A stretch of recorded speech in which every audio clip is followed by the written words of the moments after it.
Hi everyone, Cormac here from TeamMSR Racing.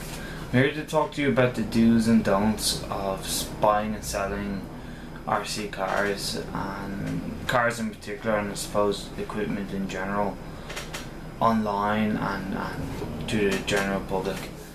As far as buying something, if you're interested in buying an RC car and something comes up that you find yourself interested in, first thing you do is either look up or learn about the brand of the car that it is. For example, if you're interested in buying a second-hand RS5, look up about RS5, look up the history of the brand, look up the RS5 website and find out about the car. Because obviously as cars progress through the years, the different models and the different years cars will reflect on, one, how much it's worth, two, how much it's being raced, and three, the outright developmental difference between that car and the current car, which does make a huge difference.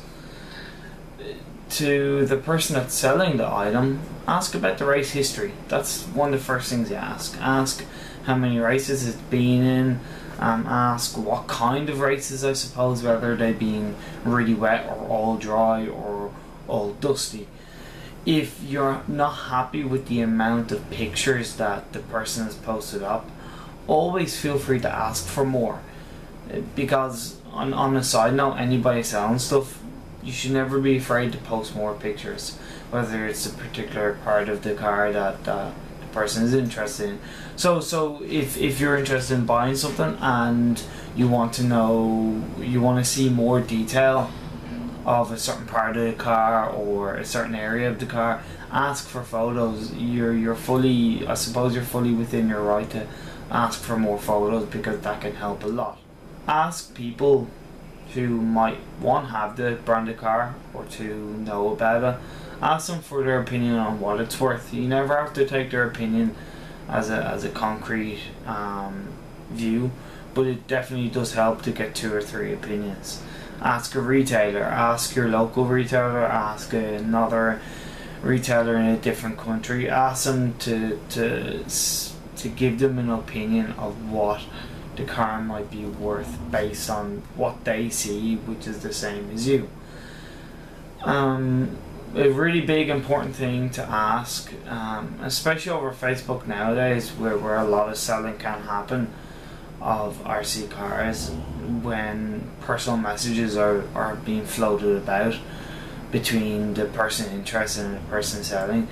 That really helps, because that's a concrete, in writing answer that the person selling the item is giving. So it kind of helps to the person interested in buying it. So ask about what might need to be serviced on the car, whether it be ball joint, gears,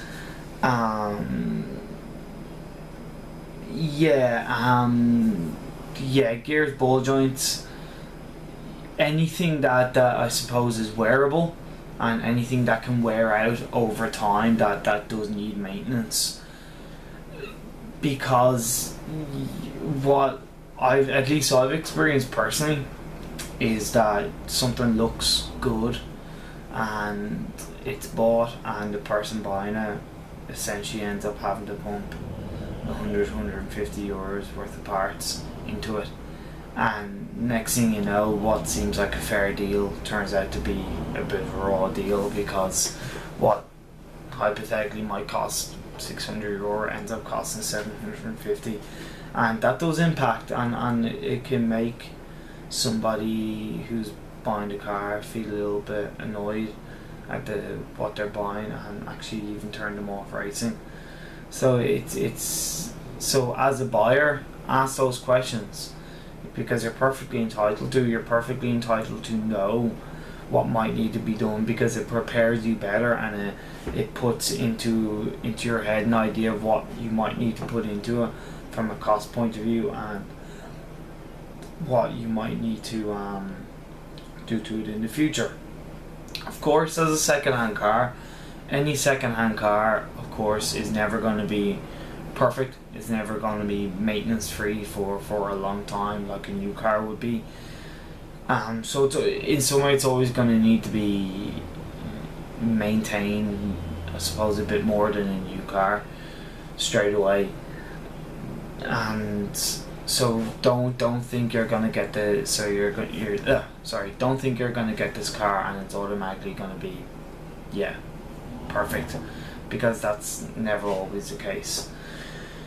Yeah, and just simply ask as many questions as you want to and as you can. If you don't ask the questions, you won't get the answers.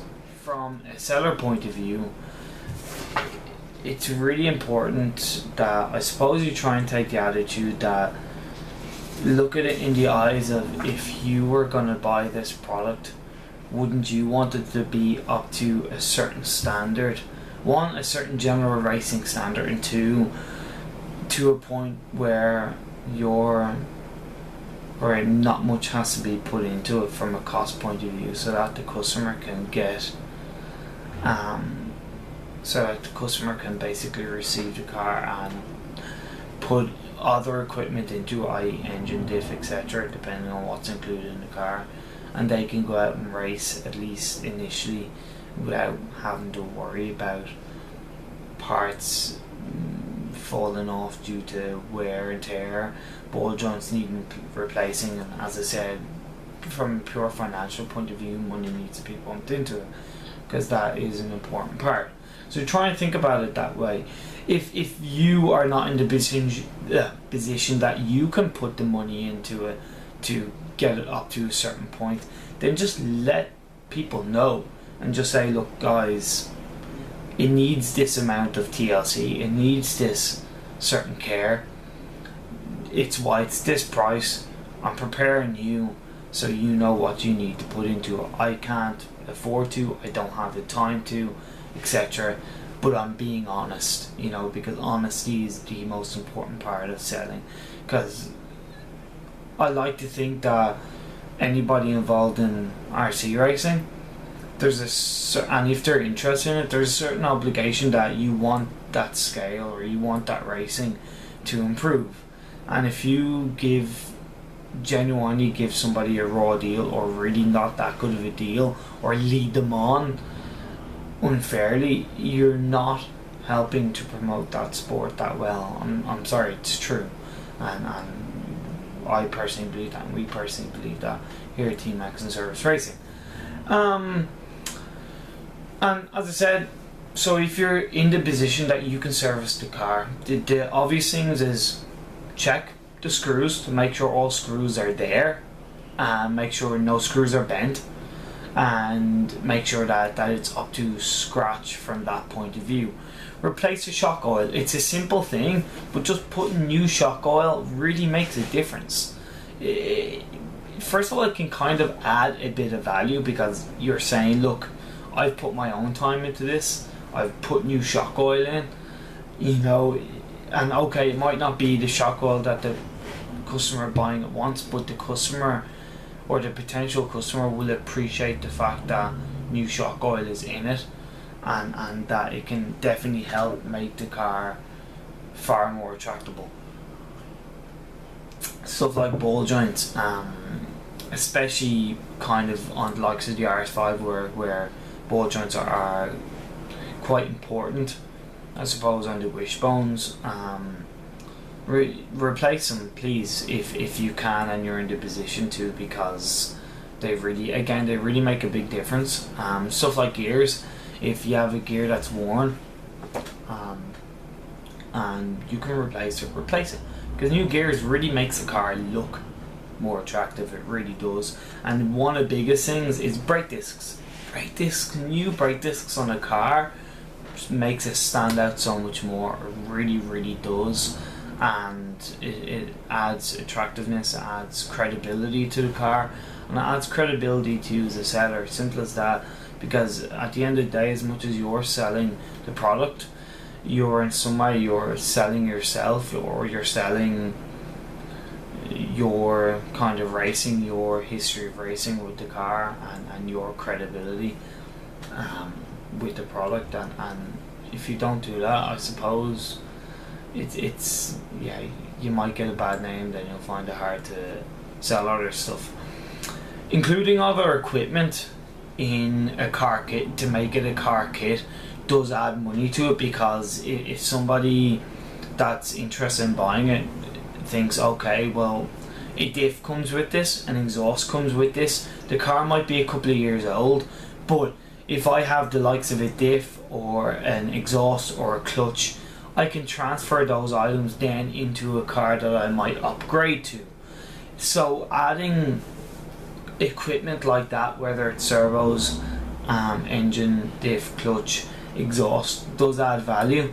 And again, with those products, yeah, make sure they're up to scratch. If it's an engine, service the engine, put a new ring in if you can. And if you're wondering, as a seller, if you're wondering how much the car is worth, again, like somebody buying it, ask other retailers, ask people who are, one, selling cars that might be of the same year, and two, selling cars of the same brand or have cars of the same brand, because it really gives you an idea of what it's worth and what it might be worth to the general public. As I said, all this information, as much as it's pretty logical and it's pretty straightforward, it is very important. I've seen people get bad deals on cars. I've seen people get cheap deals that turn into bad deals because of the money they have to pump into it. I've also kind of experienced it myself. Best way to look at it, you sell stuff the way you want to be sold stuff, with honesty, with good value for money. And really, I think there's a certain element that second-hand cars are being sold for too much, but that's just my own personal opinion. Others might feel otherwise, and if others are welcome and are willing to spend that money and still be happy with what they've got, perfect.